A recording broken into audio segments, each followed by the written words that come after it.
Hi guys, Ronnie here.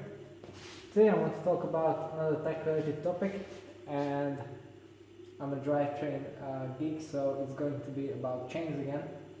So some people have been asking me that how long should they really be their chain, and a lot of people have a lot of different ideas about this.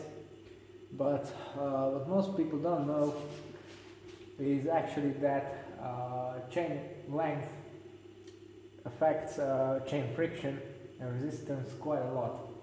So what I have done is, after a bit of experimenting, I have decided uh,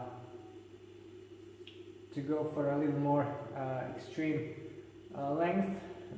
Perhaps it's not what most brands or products normally recommend, but the idea behind it is that the lower the chain tension, the lower the friction. But it also has, of course, a negative impact, and that's, of course, chain security. But that's not really an issue with a double system, or perhaps the speed of the shifting at the rear itself. So the looser the chain is, the slower your shifting becomes. But as you can see, I'm on an electronic drivetrain here, even though ETAP is perhaps not the fastest, but the loose chain doesn't really make any noticeable difference to it, so it's okay. I'm going to explain my idea behind this on a single chaining setup, but first on double, where it's arguably a bit more complicated. So what it has to do, essentially, you need to consider the gears you're actually using on the bike. So even if you have a double setup, you may call it a 22 speed setup, but actually it's quite wrong to call it that, because if you want to use the gears that are most effective, then in the big ring you should avoid the three largest sprockets, and on the small or the little ring you should avoid the four small sprockets. So that essentially makes it 13, 14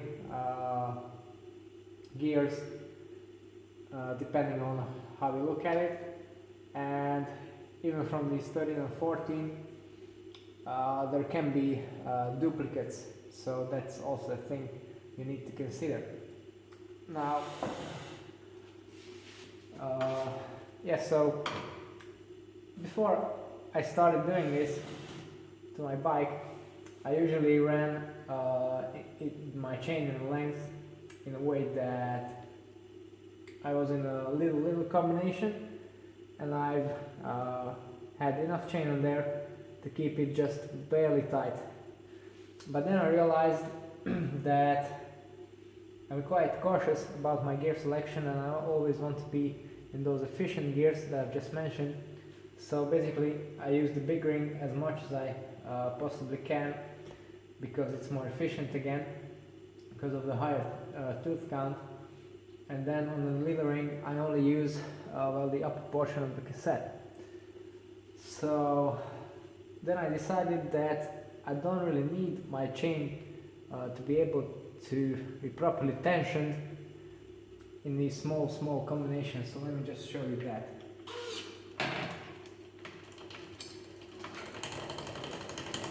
As you can see, with this oversized pulley wheel system, you also need chain tension to keep that large pulley wheel from hitting the small cogs when the chain tension is low. And as you can see, it's not tension at all, and this way it can't even shift to the small gear. But if you look at it from the other side, the combination you would use on descents is the big, small, and this works perfectly. And aside from these small combinations, shifting is pretty much perfect. And the other benefit is that even when you are in a big which again is not very good for a drivetrain and not very efficient, but it's much better than a small. So this way your chain is still pretty loose, I'm sorry. Okay, so is there any safety disadvantage to this? Actually, I haven't been able to make the chain slip or come off once. So when your bead tension is properly aligned and adjusted and everything is, all the limit screws, everything is properly adjusted, then it shouldn't really ever come off. Now, if you look at the 1-by system,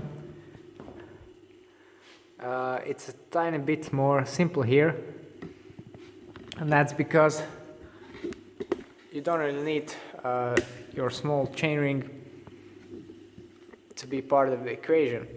So the thing you do is you put on enough chain so that, I want to show you this in detail. As you can see, it's not very well visible, but still on this derailleur you can see when the cage is actually starting to tension, and when this little bolt comes into contact with the body itself, you know it's not tensioning at all. You can see it's very close, so it's only just under a little bit of tension. And since this is a clutch derailleur with a narrow wide chainring, you don't really have to worry about it in a rough terrain in cross conditions. Okay, so this was my little guide on sizing the chain for maximum drivetrain efficiency. I hope you will try it out and post your experiences in the comments down below. So it's really one of the steps to achieving a super smooth drivetrain. So I would say it has an equal part as, for example, an oversized pulley wheel system, ceramic speed bearings in there.